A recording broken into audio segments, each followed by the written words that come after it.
Hello and good evening, ladies and gentlemen, distinguished guests, and participants who will be joining us through Facebook Live. Welcome to this thought provoking panel discussion centered around the captivating yet complex intersection of media, films, and violence. Today, in this panel discussion, hosted by the International Academy of Ethics, we gather to delve into a topic that has ignited debates, sparked controversies, and captured our collective consciousness all together. In an era where screens permeate our lives, delivering a vast array of audio-visual narratives, it has become essential to critically examine the impact of these powerful mediums on our perceptions, on our understanding, and our response to violence. Films and media bearing the capacity to both inform and shape our societal attitudes, beliefs, and behaviors have become an integral part of our cultural fabric. Therefore, this discussion stands as an opportune platform to dissect the multifaceted dimensions of this subject matter. We aim to navigate the complexities, exploring the entwined relationship between films, media, and violence. From the influence of on screen portrayals on real life aggression to the role of media literacy in interpreting and engaging with violent content, we embark on a journey of intellectual inquiry. So, to begin with this panel discussion at the very outset, I invite our founder president, president of Academy of Ethics, Dr. Jernail Singh Anand, to briefly introduce the theme and the urgency to talk about this theme on this platform. Dr. Anand. Thank you, Dr. Parneet Jaggi. Today we have with us world's best minds in Dr. Prasenjit Biswas from Shillong, Professor Dijana Milosevic, theatre personality from Serbia, and Dr. Tayron Achury from Colombia. Friends, the issue before us is the increasing use of violence in films and by the media who report violent incidents on priority and in gory details, leaving nothing to imagination. Our basic questions are: why do the filmmakers enact violent scenes in gory details? Are they really entertaining the masses? Are we people so bloodthirsty that we want murders and killings? Is it the pursuit of money that is the final temptation? Do these people want creative liberty at the cost of social responsibility? How has this passion for violence affected the tastes of the general mass of people? Only films which show extreme violence become highest grosses and succeed at the box office. How can we deny that there is violence in films because people want it?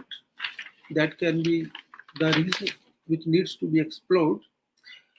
Apart from this spectacle of physical violence, violence in media and films also takes place in the shape of intellectual violence when we do not report what is necessary and prefer to report things which divert the narrative.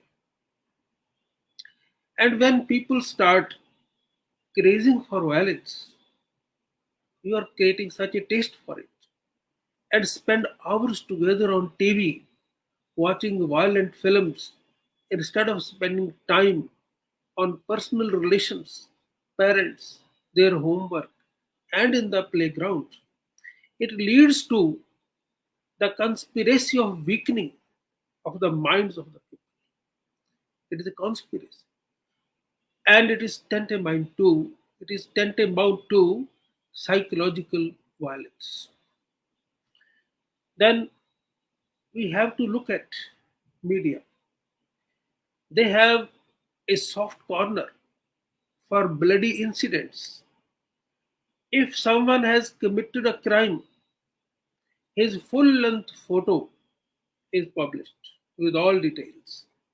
But if you have released a book, you have to run from pillar to post to get it published. If at all it is published, it is in the briefs. But if you can pick a pocket and organize a mass mob beating, newspapers have sufficient space to report it with photographs, and a TV channel might come to cover the incident. What does it show?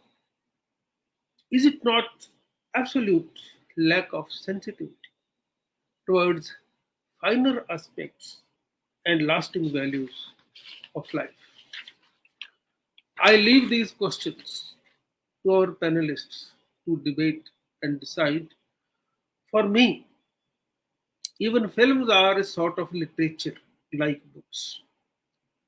They too are meant to help the society learn the arts of living.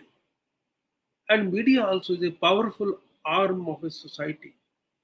What alarms me is that wealth accumulation has become such a powerful incentive and violence such a powerful weapon that all other considerations lose their relevance before them. So, this is the scene that is coming up um, in the name of entertainment. We are showing crass violence, and there are other aspects also, nudity, foul language, all that.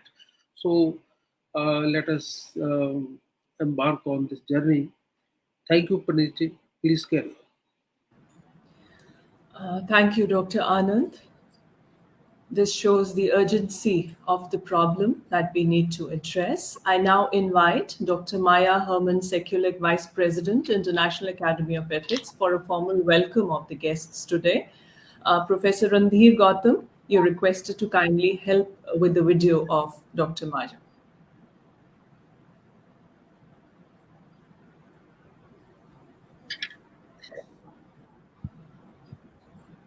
This is Maya Herman Sekulich, Vice President of the Academy of Ethics. I want to address all the esteemed panelists who will talk about violence in media, in films and television and so on.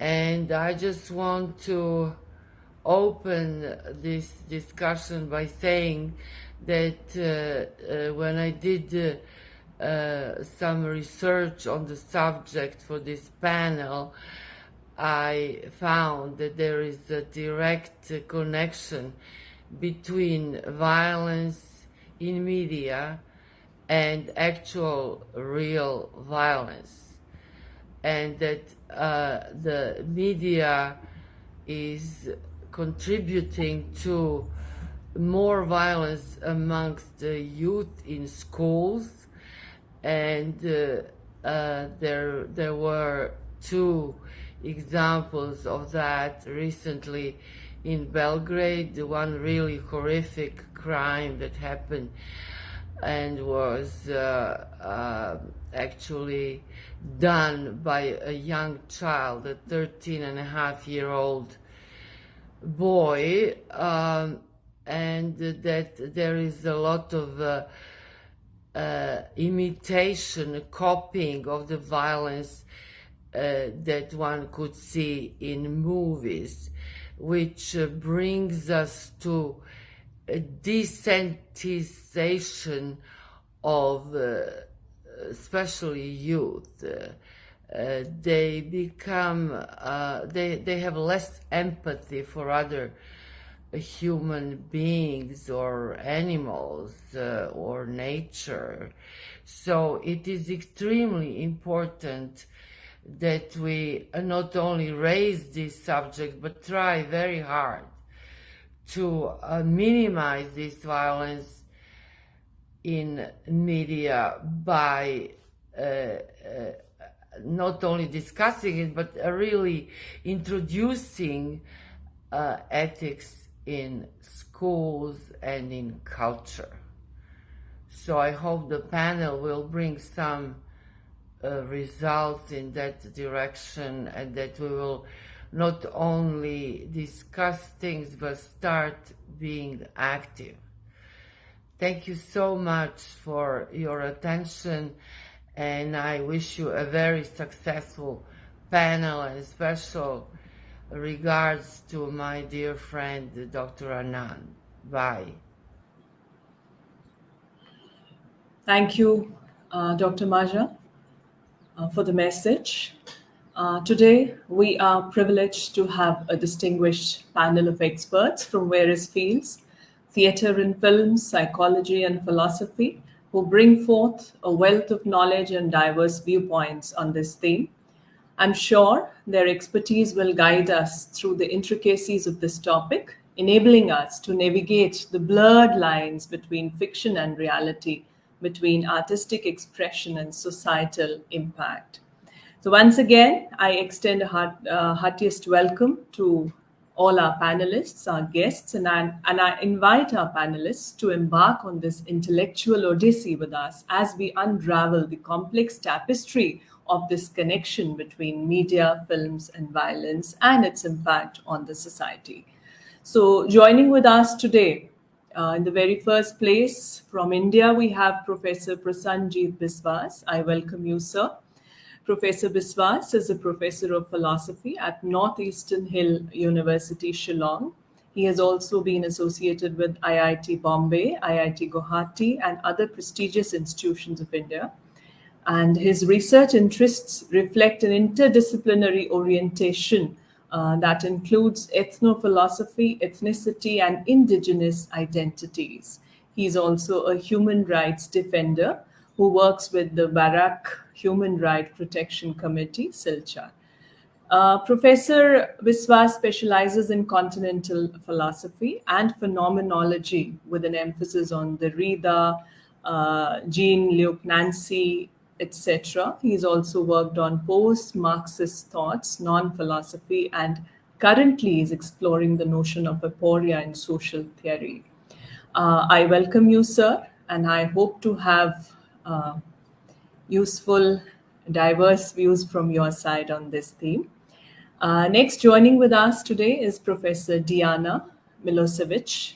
She is an award-winning theatre director, activist, writer, and professor, Institute for Modern Dance, Belgrade. She's also director, Theatre Research Center for Culture and Social Change, which is doing lots of work in this field. She has been closely associated with social organizations, art and culture organizations, and also feminists. A recipient of prestigious awards and fellowships like Fulbright, etc. She's also taught at several universities like Georgia University, San Francisco, Columbia, Georgetown, Royal Central School, London, Concordia, Canada, to name a few. I welcome you, ma'am. Also joining us today evening on the panel is Professor Tayron Achury from Colombia. He's a professor of political philosophy in Colombia, an expert in virtual education and author of several books like Democracy and Terrorism, a director of a YouTube channel of philosophy named Ethos Philosophico, director of university radio program in Colombia, namely Talking with Sophia. I welcome you, sir. And we are delighted to have you all as our guests today, and we hope to have diverse views and a healthy discussion on the theme that we are touching today. Now, throughout our deliberations, we shall question the extent to which violent media desensitizes, molds, or mirrors our perception of violence. We shall also try to scrutinize the responsibility of filmmakers, the content creators, and media organizations in shaping the ethical narratives while also respecting artistic freedom. We shall also endeavor to uncover the alternative forms of media representation that may promote empathy, conflict resolution, and nonviolent behavior. So, with your kind consent, maybe proceed to the questions from our panelists. May I request Professor Diana, may I have your mic on, please, so that we may discuss, because you're very closely associated with theatre. Uh, Professor Diana, what do you think? How does the current state of media and digital entertainment, with its excessive emphasis on instant gratification, challenge the essence of live theatre as a unique and transformative art form, if we see it from a creative perspective or a philosophical perspective? Because you have been associated with theatre for a very, very long time. So, how does this current state of media entertainment or digital entertainment challenge the basic essence of live theatre, which was a kind of a transformative art from ages, from that perspective? What is your take on this, ma'am? Thank you very much. And first of all, I would like really to thanks for inviting me to take a part in this panel that I think is extremely important, as you said, also urgent. These are urgent questions of our times. I would also like to extend my thanks to Dr. Maja Herman Sekulic to introduce me to International Academy of Ethics. I would like to offer one statistics here. Making research for my play that I was directing at my theater in Belgrade, that was dealing with the topic of children's rights. We found statistics that say that, speaking about Europe and Northern America, that the average child until the 18th years of the age old witnesses through TV programs, video games and medias about 200,000 violent scenes. So this is I was really shocked when I heard about that number, because what are we then speaking about the forming of the psyche of the young people that are becoming adults, that are going to create our societies. So this is one example, one statistic that I wanted to offer. And then also another statistics that I found when I was also doing research for the play that was dealing with the capital punishment in general. And then statistics say about US that the states that still practice capital punishment, that unlike the argument that the capital punishment serves to stop the violence, what is happening in reality is completely opposite. That when the capital punishment is executed, the level of violence increases in the state or in the city. And we can say why. And then, of course, in both examples, we can speak about giving sort of permission for the violence. And this is what I consider as something that we need to urgently react to, giving permission to the violence, and also making it, as you said, as Maya actually said, as something that is normal, something that is acceptable, that we are completely desensitized about violence. So, of course, speaking about media and film that are reaching a vast number of people, it is the situation is far more different than in the theater, because speaking about film and media that are also the forms of entertainment, we can see this kind of the let's say insistence on entertainment that would be addressing the very basic instincts in people. So when I speak about art and culture, and I consider theater as the really like artistic form, first of all, I'm not speaking about entertainment. And I think that we need to speak more about arts and culture rather than entertainment, because arts and culture and theater engage us deeply and ask us to pose the questions. They are not giving us easy answers. They are not feeding us. And I'm often thinking about this kind of the prevailing violence in the films and in media as feeding us like sugar. You know, we all know that sugar, white sugar, is really not healthy, and it is in so much food that is offered to the people today. So it is kind of the substance, violence as a substance that is that has this addictive side, and those who are making profits basically count with that. So rather, we should really turn to transformative power of the arts and culture, including theater, that really has this capacity to reach people, to reach human being on different levels, emotional, spiritual, mental, and so on. Yeah, I quite agree with you, and especially with the help of the statistics that you have quoted. Professor Diana, I want to know, the present generation now takes art, culture, and entertainment almost on the same plane, on the same plan. Do you think they're able to segregate the two as different territories? Entertainment is different, and we need to explore art, form, and culture and our heritage. Do you think this generation coming with a digital transformation will be able to segregate the two things and preserve art and culture vis-a-vis the entertainment they are into all the time? Yes, I think absolutely yes, they are able to do that. And, you know, I'm not speaking anything against the digital arts and the arts that uses technology and so on, but then we come to this dimension that is ethical, of course. And so what is the value of the arts and the culture that we are speaking about? Are we really trying to do like a deep research about the human condition, humanity, history, and so on through the pieces of arts and culture?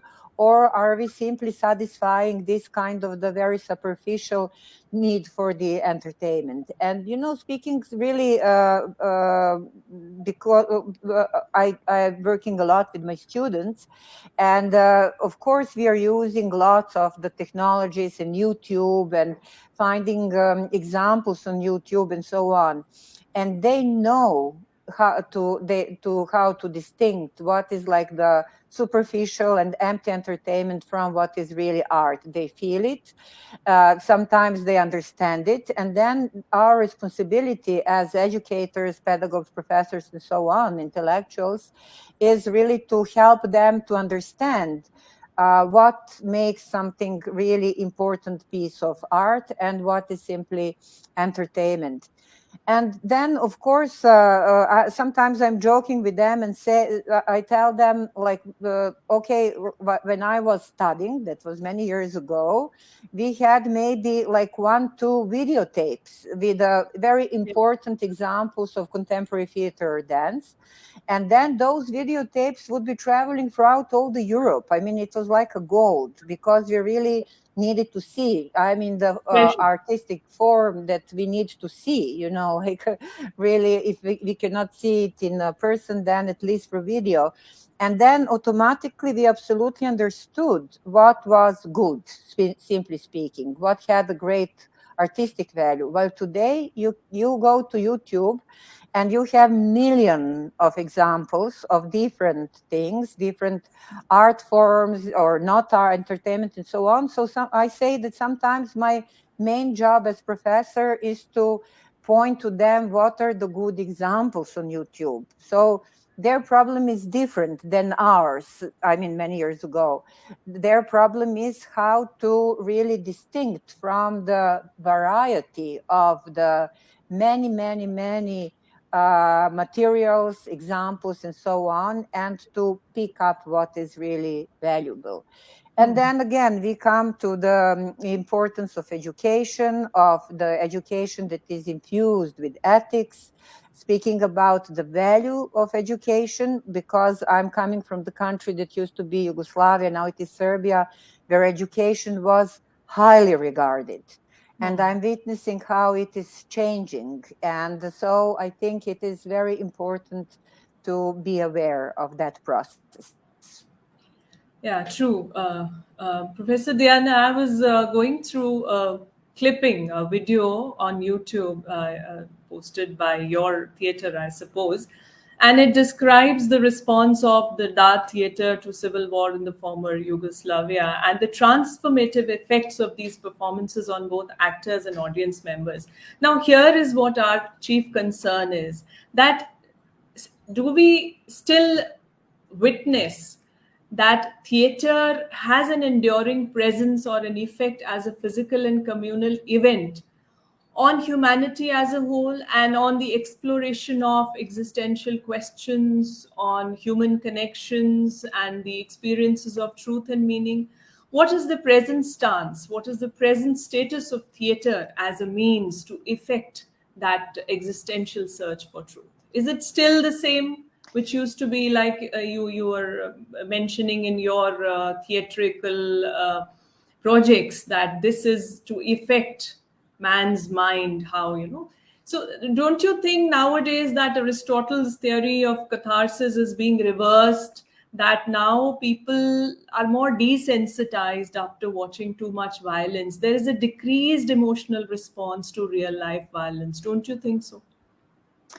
I would say, speaking about theater, the situation is on the contrary. The more the media and films present violence and also present cheap entertainment, the bigger is need for the art and the theater that is really, that has this transformative dimension. Of course, not all theater, not all art has it. And we have theater that is done like in 3 weeks with the cheap plays that are really with the function to entertain only, or even to, make the blurred picture of reality or whatever. And then there is the theater that I'm speaking about and interested in. And so with, of course, many artists around the world being involved in, that is really serving to its community. And I think this is really very important because theater has this unique ability to reach live people. So we are in a live communication, and even right now we are in communication thanks to technology, but it creates all the difference when we are in the same place, sharing the same space, physical space, and really talking to, being in dialogue. Even, I mean, that you as an audience, you are obviously not talking, but of course then the spectators are being engaged on different levels during the theatrical performances. That is not the similar, or that is absolutely different from when you are having like the film that is just serving to like cover very, let's say, superficial topics. I mean, I witnessed really with the plays, with the show, with the performances we did, that this enormous transformative power of the theater, because theater has a couple of unique abilities. I mean, art has unique ability, for example, to contain contradiction. Not many fields of the human activities are having this ability. As I said already, theater and arts could reach different levels of the human being simultaneously. And also we can have different opinions. We can disagree in the safe surrounding, and really understanding the other, understanding the face of the other, suddenly understanding the viewpoint of the other. And this is happening much more intensely when you are dealing with a live presence than when you are having the basically media situation. So I would say that I think theater will always exist, and because there is increasing need for communities really to engage with the important questions, and we can see in a way increase the numbers of the theater and artistic collectives that are working on the intersection of art and human rights and conflict resolution with the really high effectiveness. Yeah, that is actually required also. That is the need of the day also. So, Professor Diana, do you think the same is the case with films also? You're associated with filmmaking also. But I think Uh, that's a different platform in the sense that you don't have the audience live, and the connection is not so close in films. yes, yeah. Films is more in the entertainment section, and it is just served to the public, irrespective of what the public will react or ingest or digest later on. So, what about the Yeah. films? The scene is No, different. there are absolutely. I don't want to do any wrong to the filmmakers, and they're amazing film, very important, and speaking socially, ethically, aesthetically, and so on. And of course, I think probably we are all agreeing here that if we speak about aesthetic, we need to speak about ethics as well. And there are lots of enormously important films, and also that are raising very important questions. And the big advantage of the film is that it can reach many, many people all around the world. But then, of course, there is the dangerous side of the film, because, of course, people could be manipulated and wrong ideas and messages, of course, could be Exactly. That transmitted is our through concern. films. The violence, the fabrications, the manipulations, the unrealistic things that are thrown at the audience and to make believe them, and things, concepts going in the wrong direction. We are not in all films are we looking for the truth. Are we searching Of for the course, truth? No. It's more like a meal served, an entertainment meal served in the platter. And so I think that's a great difference between theater and films. And theater people carry more responsibility on their shoulders because they face live public in front of them. So in that sense, I think you are doing a great job. So we'll be back to you, ma'am, with thank more you. questions. And meanwhile, I I invite Professor Prasenjit sir to be with us, unmute his mic. Yes, I'm unmuted. Yes, sure. Yes, sir. Welcome, sir. Right, right. Thank And you. since you have been a scholar, a student, a teacher, a professor of philosophy, and I think philosophy is the mother of all subjects, of all learning that we have been doing since ages. Now, here, since we are concerned with the films and media, do you think the current state of media and films, they challenge our epistemological understanding of reality, of truth, of formation of knowledge, and the traditional philosophical concepts like we used to study and take very seriously, like truth and love and reality? Do you think these are challenged now because of the current state of media and films? Well, yes, I mean, one can experience a kind of simulation, a kind of a simulacral reality, where you have this hyper reality, which has Hmm. no connection with whatever, with sensible reality. Ground So, a reality. kind of a reproduction, a kind of manipulated imagery which serves the purpose of digitalization and virtualization, which distances people from their sensible world, and the very Hmm. sense of the world gets lost, so much so that we meaningfully exist in a social world is now mimicked in the form of certain kinds of enactments.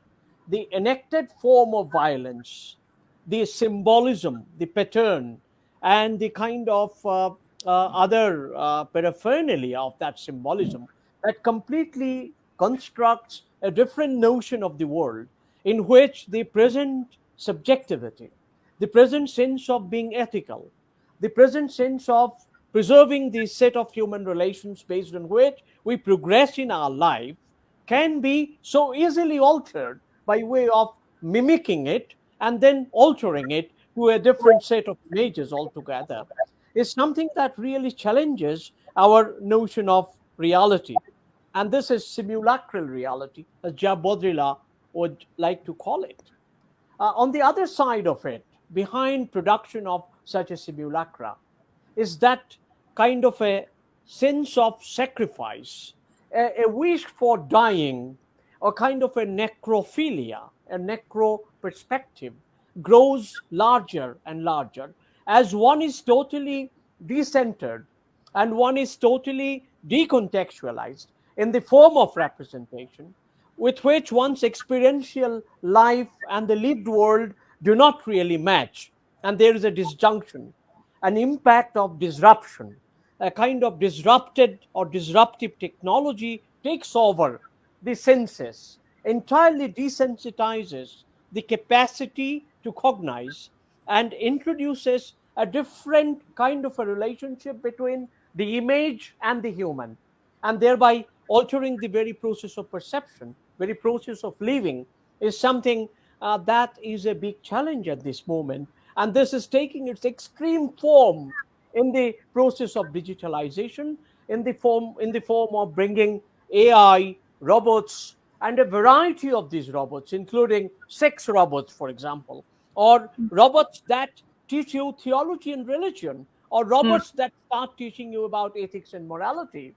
And occasionally, it answers some of your question by using the linkages between languages, and turns the real world into a large language model, as it happens in ChatGPT. So you can see this kind of an inbuilt crisis that is coming through this kind of a world which is hyper real.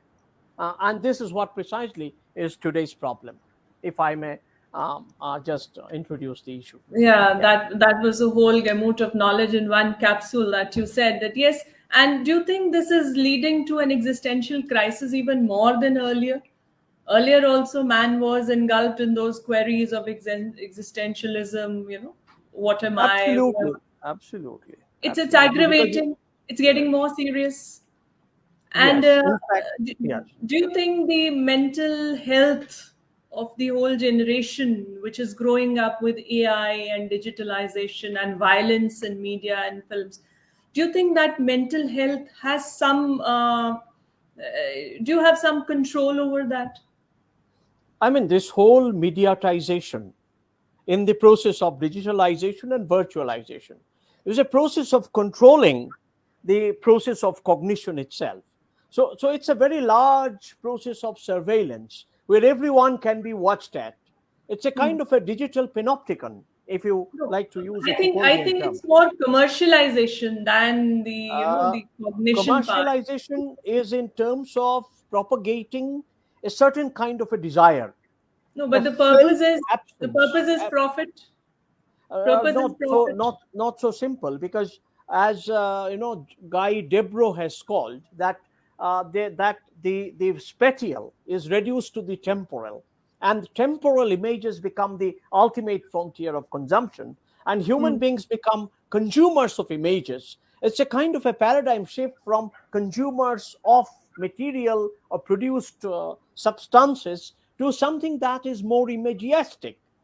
But this transition happens by way of a certain kind of an attachment, by way of a certain kind of an addiction or seduction or consumption of certain kind of an illusion.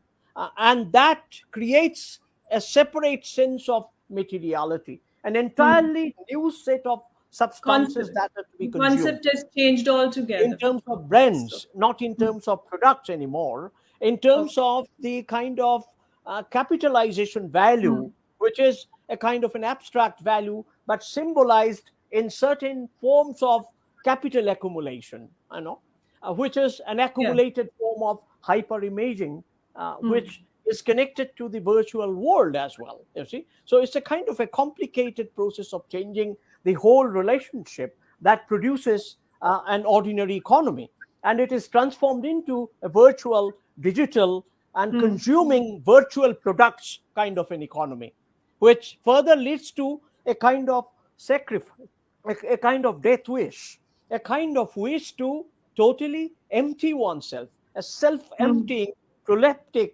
wish, which is psychoanalytically a deeper form of consumption of the images and being affected with an A by this. So this So is what the, I understand is that you yeah. are kind of eating yourself and you are getting hollow because of the things that you are grappling outside and No, grasping. self emptying here would mean that you empty out your desire. But as you empty out your desire suffers twice. First, from the lack of an objectification, and Hmm. second, from what is being consumed in the form of an image.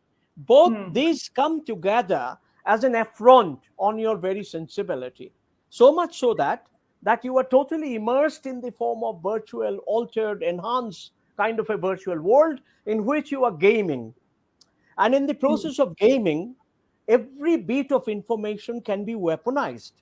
You can turn a lie into truth, a truth into a lie very Hmm. easily. And Producing though we are desires, gratifying desires, producing desires, gratifying desires, landing to nowhere. This is what we are I mean, heading in a sense, it in a is way. like that. But In at the same simplified time, words. it's a process, being Hmm. caught in a process, and not so much into the output. That Hmm. binary between the input and the output, the binary between a producing world of labor and an aesthetic world of representation, is now blurred in the form of a process of simultaneous production and consumption of images, a Hmm. simultaneous process of externalization of your desire and internalization of certain objects of that desire, which is Hmm. expressed by Jacques Lacan very, very interestingly Hmm. when he says that the object in the mirror looks to be closer than It than they actually is. actually are. Hmm. Hmm. So that's a kind of a mirror image of consumption, which you keep consuming in the process of producing and in the process of consuming. And that engagement is an engagement of a different kind. It's desubjectivation, or a kind of an altered subjectivity with which one is entering into this mediatized world of violence. And this entire process of transition is so subtle. It's not Hmm. at all gross. It is so much of filled with so much of new kinds of images. It's filled with a certain experience of cataclysm. It's a kind of a sense of satisfaction that arises from a certain sense of being endangered, a certain sense of being harmed, but at the same time a sense of being pleased as well by being Some harmed. sort of gratification is there, which I mean, triggers the, yes, but which gratification triggers not the in ritual. simple terms. It's gratification and degratification and Hmm. re-gratification. Like Hmm. Deleuze's deterritorialization and re-territorialization So, within a network. in simple words, if I say that we are running faster and faster than our older generations were, but we are reaching nowhere. Faster and faster and faster in a faster race, but reaching nowhere, and in a vicious circle. And because the amount of desires we are emitting and gratifying and emitting, and it becomes a vicious circle, and we are kind of trapped. So, what my concern is that today, when we are consuming lots of media, films, violence. So, what are the ethical considerations that arise in this consumption, particularly the issues of violence and the perpetuation of harmful stereotypes? That become models for our young generation, or even for us, for even the middle-aged people. Those stereotypes that are fabricated, manipulated, digitized. So, what are the ethical considerations that are coming up in this context? One of the major ethical consideration would be our role, as chooser of consumption, how we choose a certain aspect of this Selection of entire digital data. world or the virtual world, how we are going to choose it. Is it that it is given on a platter and we are supposed to be suo moto consumers of it? We have been turned into a kind of a passive receivers or a Hmm. passive consumers to That's certain my kinds of point, sir. images. Not everybody is so judicious. Like, Yeah. we are professors, we are thinkers, we are writers, but a common man is not so judicious, or he is not so selective. So things are coming upon him, and he served a platter full of beautiful delicacies, and he ingests everything without even giving a second thought. So there lies the problem. Everything is going inside, whether it is toxic or hyper toxic or less toxic. So what could be done about this? I Somewhere mean, ethically. this is where Hannah Arendt used to say, that that's a kind of a thoughtless mode of action, as you have Yeah, very rightly said. Now we have been reduced to that kind of a thoughtless consuming machine. culture. Yeah. Yes, and that machine has to be now re-centered back to our human life. But while we are trying to recenter it, we are confronting new issues like artificial life, We are confronting issues related to artificial intelligence. We are confronting more and more virtual realities that are waiting all around us, as if we are moving from one such virtual world to another virtual world.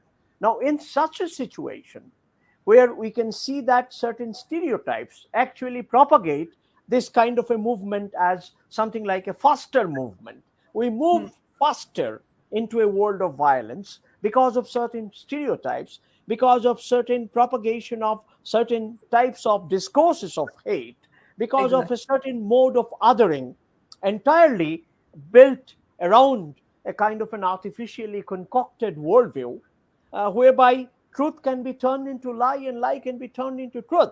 The post-truth Exactly. world, that is presented before us, where people's choices are easily manipulated, and they are not really deliberated in the public space in most cases. So therefore, we must have protocols of deliberation.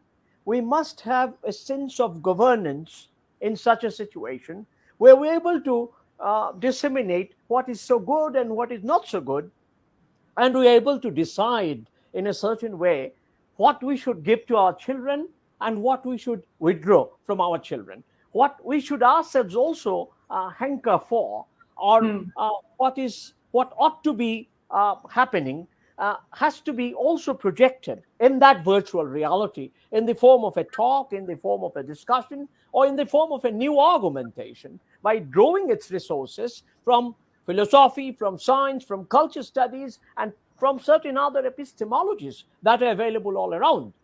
If we are not able to connect ourselves to these epistemologies, what is happening is this, that there is a certain kind of a disruption of our own senses, of our Yeah. own capacity to learn and understand, which is disconnected from our form of life, the lived experience in terms of which we are living our everyday life.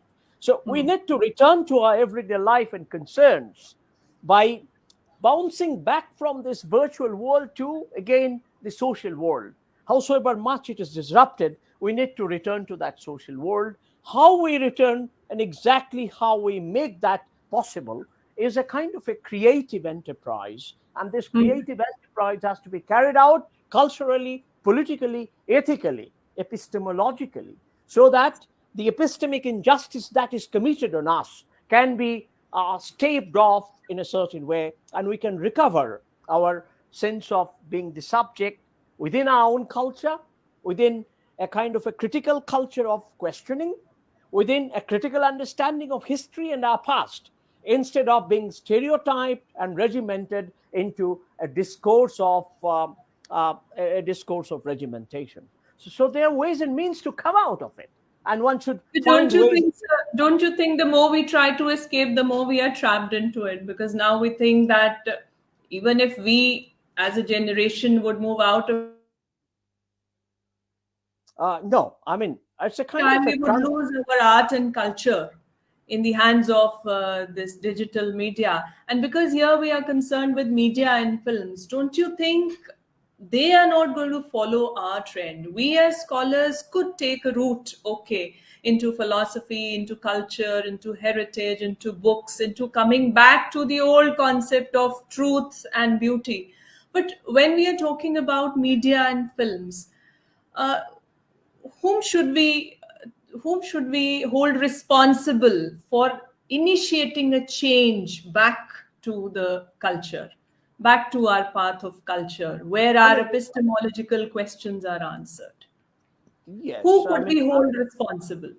it is the human subjects, the political subjects, who find a representation in art, and who can act as a creator as well as a recipient of that art. So it's a kind of simultaneously bringing together all possible roles So we in need to order have to representatives from all sectors in our art yes, we and need to culture join them sector. together, which is Hmm. disrupted by our virtual sensibility.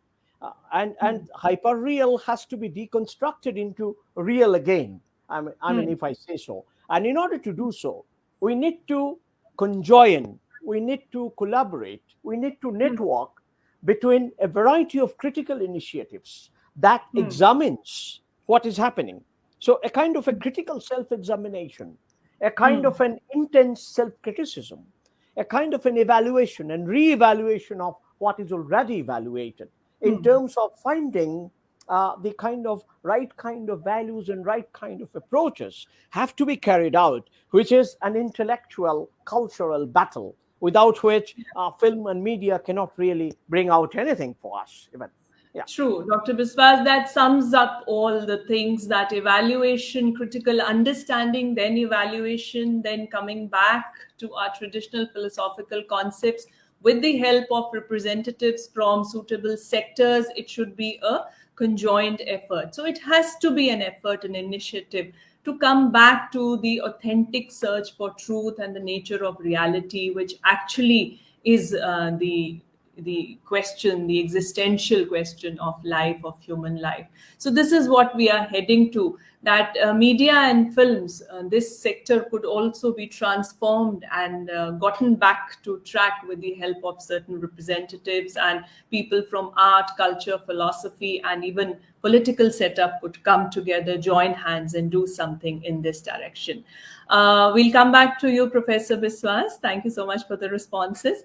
And moving on, I now invite Professor Tayron to please unmute his mic so that we could have a brief discussion with him. Welcome, Professor Tayron.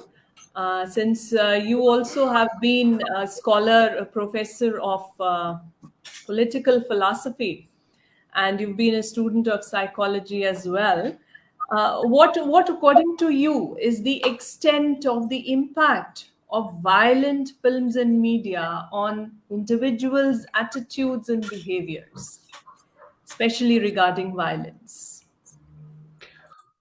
Cordial greetings to all who join us on this day, and of course, thank for the invitation from the director of the International Academy of Ethics, and very especially to Dr. Anand, who makes this space for reflection possible.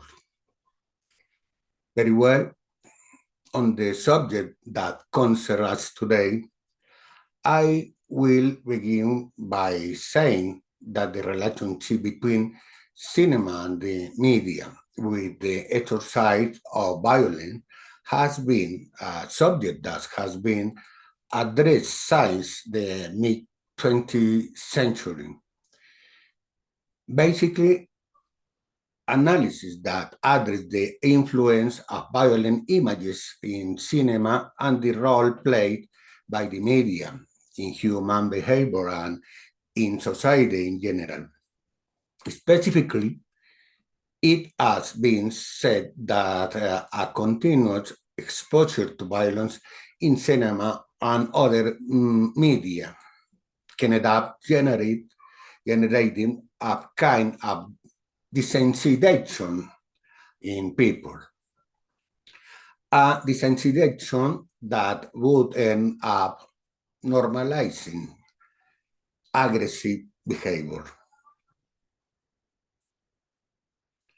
In this sense, it is assumed that the repetition of violent images leads to the imitation of violent behavior, and imitation of violent behavior that is especially evident among young people and people inclined to aggressiveness.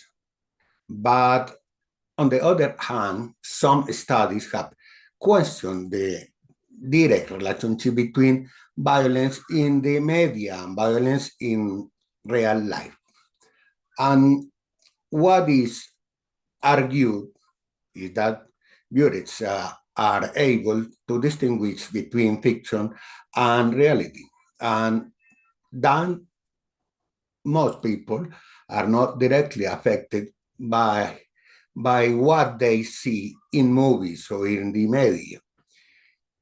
In addition, the role of censorship and the classification of violent content has been debated. Of course, beyond the the degree of affect and influence, there is the fact of the naturalization of violence in both film and other media. Naturalization means that even if it does not generate a symptom of aggression in the majority, the truth is that the majority sees and feel that to some extent violence is a valid method to resolve conflicts. It is not enough to impose restriction on the exhibition and broadcasting a violent film or television program.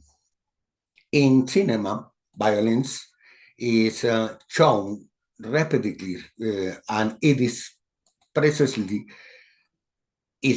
in that repetition that the problem lies. It is the formula for success at producer more interest in business than in the effect it can generate in society, of course, directly affecting the vulnerable young population. Those who defend this type of work, both in cinema and in other media, argue that freedom of expression cannot be limited, that parents or guardian must play an active role in the choice and supervision of the content consumed by their children. However, it is important to keep in mind that the relationship between film, media, and violence is complex and multifaceted.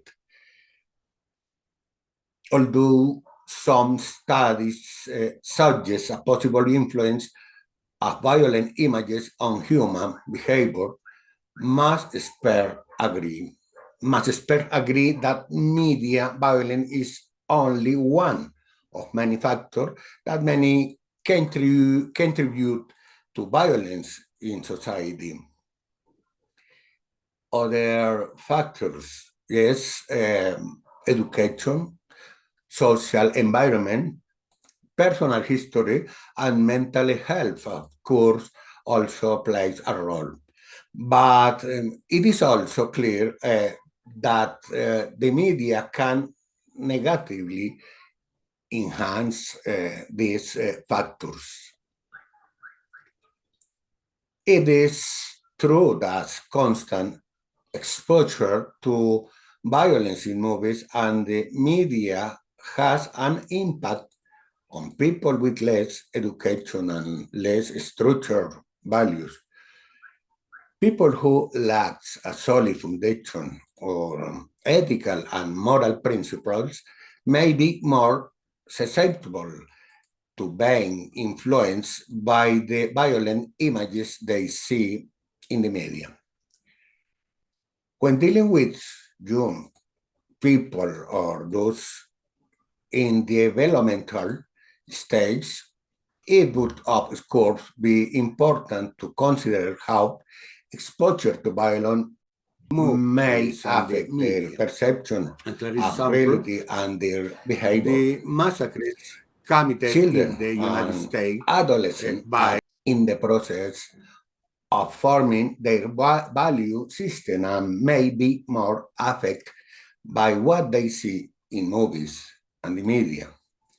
A clear example, the massacres committed in the United States by snipers. Constant exposure to violence can desensitize people, and that means that people can become less sensitive or even insensitive to violence and its consequence. I believe this can lead to a more permissive attitude toward violence. It can lead to a decrease in empathy for victims and it can, of course, lead to a greater tolerance of aggression.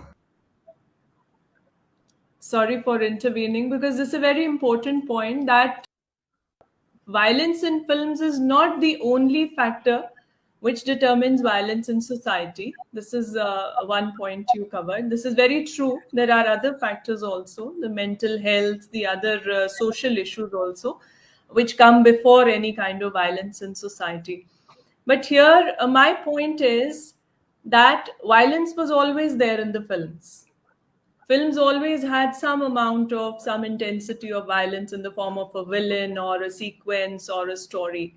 But now our point is that the exposure of our youth and children is to films and media is more than it was ever in the past. The exposure has increased many-fold. So, is it because of that that we are affected more by violence through the films and media? And secondly, the media was not projecting social violence in a way it is doing now. So, these are the two concerns which actually connect to the ethical concerns of our academy.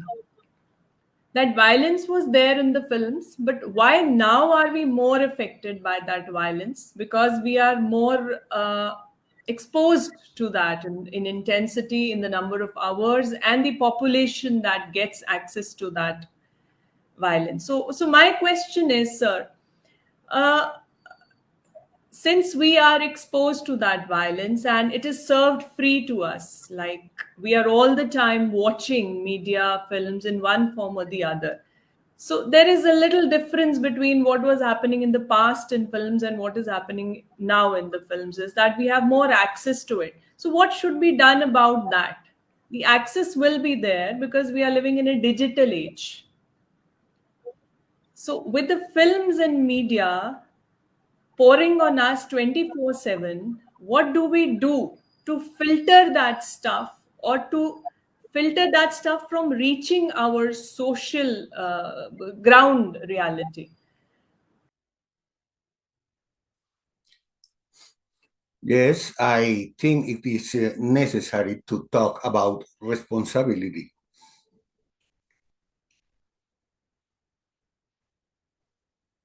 The primary responsibility lies with parents, caregivers, and educators who must guidance, monitor children and adolescents exposure to media violence. But that doesn't absolve those who endorse and those who produce such material from responsibility. But don't you think we need to go to the core of the problem, where that product is being devised, the product of violence? Some filtering has to be there with the parents, with the society, with the children, at the receiver's end. But don't you think there has to be some responsibility which should be set at the makers also? Like for the theatricals, we saw Ma'am Diana is kind of Yes, projecting theater in a way which affects the audience in a positive way. What about the filmmakers? I mean, how is yes, the scene in your South America? yes, who endorse and those who produce such material from responsibility. I would like to point out that when reference is made to the media in the context of the influence of violence, a very broad spectrum, a media is included. That is, we are talking about television, radio, cinema, music, and of course, video games. We are also talking about newspaper, magazine, website, and of course, social networks.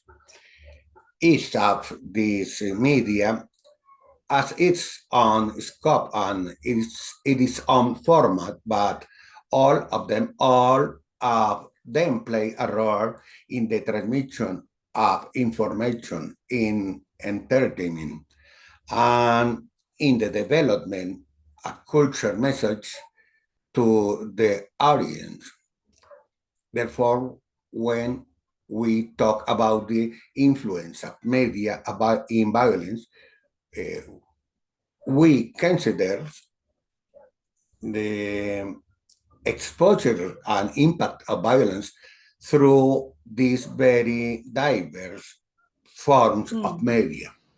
True. Of media. So we have been like collectively delving on this one point that the source from which this violence is coming has been there earlier also. It's not new to the world. But now that the exposure is complete, it is 24/7, and every age group is indulged in, ingesting the whole content without any judgment, without any discretion. So we need to be more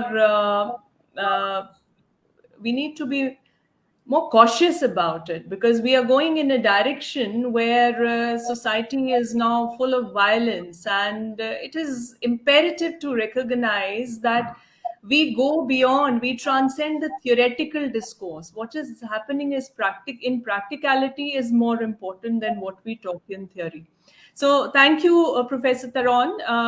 We'll get back to you once again. Thank you for answering our questions. It has been a very fruitful discourse. Now, what we have come to understand from three different discussions from three different eminent scholars with us today, that it is a serious issue, no doubt, but then we have different perspectives of handling it. Now, artificial intelligence is there in the world. We cannot escape it. Digital transformation has already happened. We cannot escape it. So, what we have to do is to go on with a more practical approach about doing something about it as students of philosophy, students of art, culture, and psychology, as students of theater and films.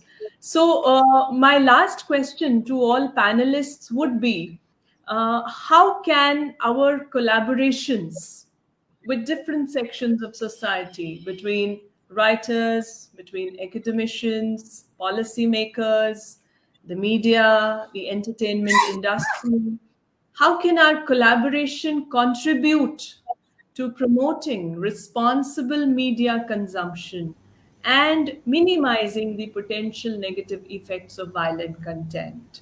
Because, as we said, violence was always there in society, in films, and somewhat in some proportions in media also. But now the scene is a little different because of different reasons. So, my final question to all would be, how can the collaborations, as Professor Biswas pointed out, it has to be a conjoined effort. So, how can the collaboration between writers, poets, academicians, philosophers, policymakers, and the entertainment industry people contribute to promoting more positive environment, more responsible media consumption? So I would invite Madam Diana, so if you would like to answer the question, ma'am, so that we come to a conclusion, a more practical conclusion to this problem. Yes, thank you. I think it is essential to collaborate across the fields. And we are entering into the times that we need really to come together. And I really appreciate very much what Professor Biswas said about need to, from hyper real to become real. And the only way to become real is to get to know other fields than our fields. So I think this is exactly what we are doing right now. It is so important that artists are together with philosophers, are together with psychologists, with scientists, with economists, and so on. So in that way, eventually we can understand the situation better and then be equipped to deal with it. But I really think there are 2 points here. One point is that we are confronting the capitalism that went mad and that went completely wild for the profit. And I can refer to the words of the Rosa Luxemburg, famous political philosopher. She said more than 100 years ago that capitalism will burn the world. And we are at the edge of witnessing that, or already it is happening. So we need all of us. We need all the forces, really. We need the people that are coming from very different cultures, parts of the professions, and parts of lives to think together. And then another point I would like to say, think together.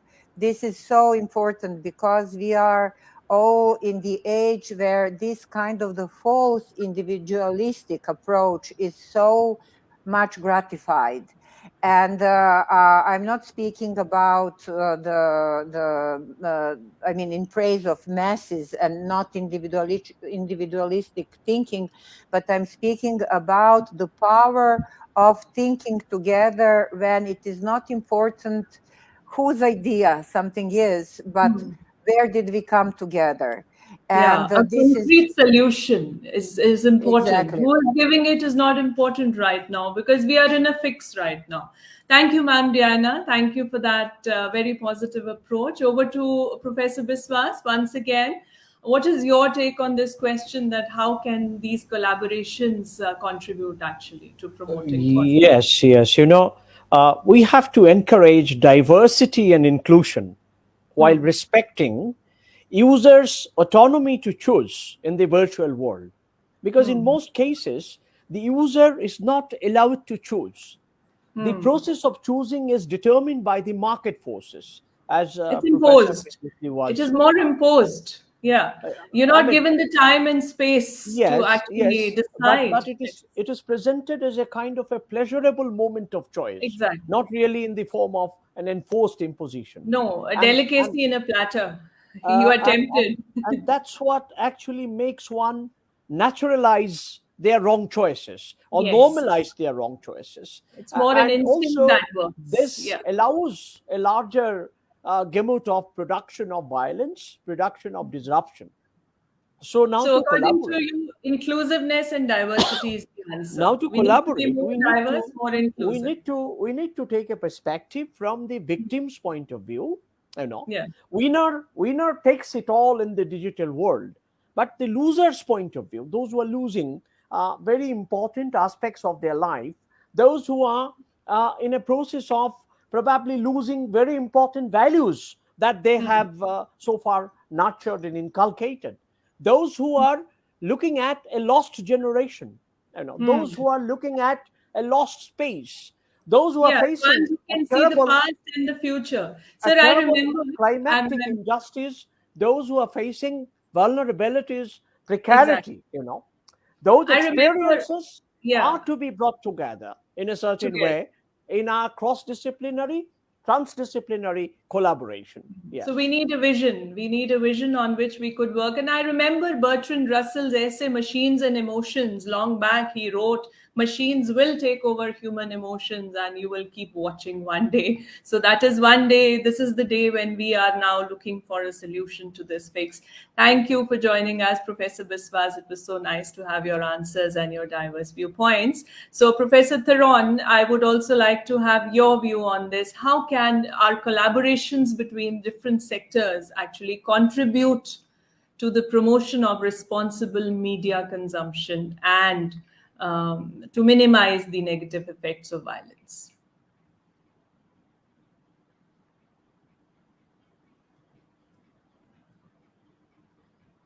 So please unmute yourself. We At the can't hear same you. time, it is Yeah. solved as many. Can you hear me? Yes, Can now you we hear me? hear you. Yes. Yeah, please go on. Please These go are on. yes. Okay. This subject, of course, has very interesting topics. At the same time, it's shown us many questions. These are questions that the academic community should strive to answer. And I think that also the academic community should strive to put the topic as a topic of constant debate.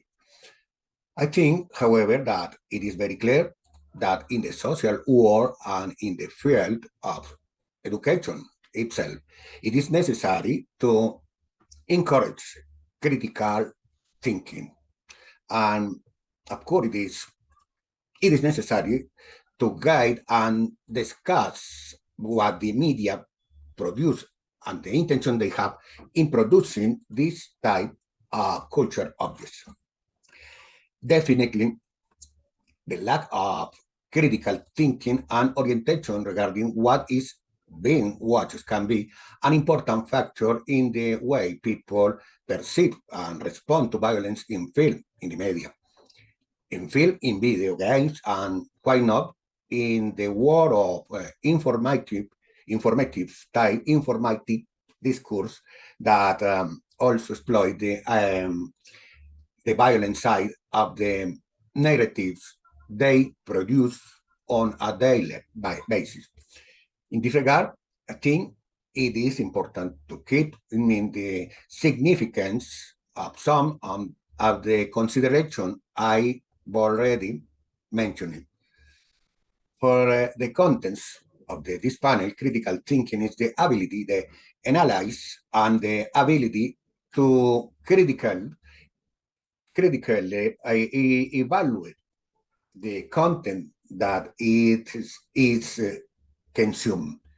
It is fundamental. Critical thinking involves question and reflecting on representation of violence in film. Yes, sir. That's true. That's true. What I understand from your words is that in a world where violence is excess, where digital information is in excess, we need to be critical. We need to be very cautious about the things we are consuming, and we need to critically evaluate and filter the product that we are getting into our house or inside our minds. Actually, we need to filter the toxic out of the non-toxic and the non-toxic out of the toxic, and then segregate the two heaps and then let things enter our lives. This is what I understand from your words, sir. Thank you so much for giving your views on this platform. We are so honored to have you here. I now invite Professor Dr. Jernail Singh Anand for his concluding remarks and observations on this theme. Dr. Anand. Thank you, Parneet, and I'm really happy that we have had a very fruitful discussion on the idea of films, media, and violence. And our panelists were highly informed, and we have been able to lay bare the various layers of this reality, which is half real and half fabricated. The overall thrust of our observations and discussions has been that all is not lost. No doubt, as Dr. Prasenjit pointed out, that we are at the receiving end. We are passive consumers. We don't have many choices. But the fact is that we have the choice ultimately, because uh, the digital revolution, it has the artificial intelligence, everything is added to something good also. It is not entirely bad. Let us sift the good and the bad.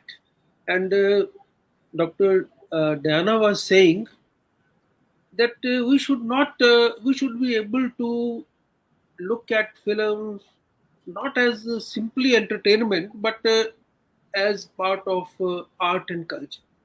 If we are able to shift and bring it home to our youth, that what you are seeing is not crass entertainment. You have to take something from it to your home, which you will apply in your family. So these things, if we are able to bring home to them, or as Dr. Tayron was also saying, we should develop critical thinking. Ultimately, the things rest here that we must question what is going on. The filmmakers are after money, and in their craze for money, they make highest grossers, highest money making film. But they will not make this film if we don't go there. Look at the youth who are flogging to see these senseless violence. Every film on OTT starts with a dark scene. Somebody is carrying a sword. Somebody is going to kill somebody. This type of, I wonder what we are being fed on. Sensational. And and tell you, there is on every film there is written violence, nudity, foul language, 18 plus. This is what I mean. They are catering to our base instincts and they want to make money out of it. It's a very simple game. There is no art, no culture, and creative liberty is being used to, defile the tastes of the people, the taste of the youth. Somebody was commenting here, Dr. Maya and some others also. What about video games? What type of heroes, demigods we are presenting before our small kids? So I think we are being intelligent people, awakened people, we are in a state of shock. We are unable to take these electric digital shocks. It is better if we all raise our hands and say enough is enough. So, friends, thank you very much. And it is my duty to thank Dr. Parneet Jaggi, particularly, and Randhir ji, who are controlling this show. Dr. Pradeep Jaggi has put up a very brilliant performance today. So my deep thanks to them. Now I Thank ask you, sir. Thank Dr. you, sir. And I think all these are formulas that are working very well to amass good wealth. So, what is needed at our part is a little more wisdom, a little more seriousness. So, with that awareness, we aspire to foster an atmosphere of robust dialogue even further, where diverse perspectives, research based insights, and constructive criticism converge to eliminate our understanding even further, like we have initiated today. So, through rigorous intellectual exploration and an open minded exchange, we have tried to uncover profound insights. And we have also tried, in a little bit, in a little very little volume to generate innovative solutions that would shape the future of media, films, and violence. So, may this panel discussion serve as a catalyst for transformative conversations, fostering a media landscape that not only entertains but also educates, also inspires, and cultivates compassion. Because ultimately, that is the objective of our Academy of Ethics. We are here to foster that empathy, to cultivate that compassion. So, towards the end of this session, I would like to thank all the panelists, eminent scholars, Professor Biswas, Professor Diana, Professor Tayron, for sparing their valuable moments as well as sharing their valuable insights with us. I'm overwhelmed to be a part of this, listening to their and views. Praneet, thanks to all the viewers who are I am contributing doing to it, the sir. I thoughts. thank our President, Dr. J.S. Anand, Vice President, Dr. Maya, Coordinator, Madam Dr. Molly Joseph, for organizing this short yet explorative event. A special thanks to Professor Randhir Gautam and Dr. Mukesh Grover for their technical and other assistance. Together, let us illuminate the path towards a more positive and responsible media ecosystem.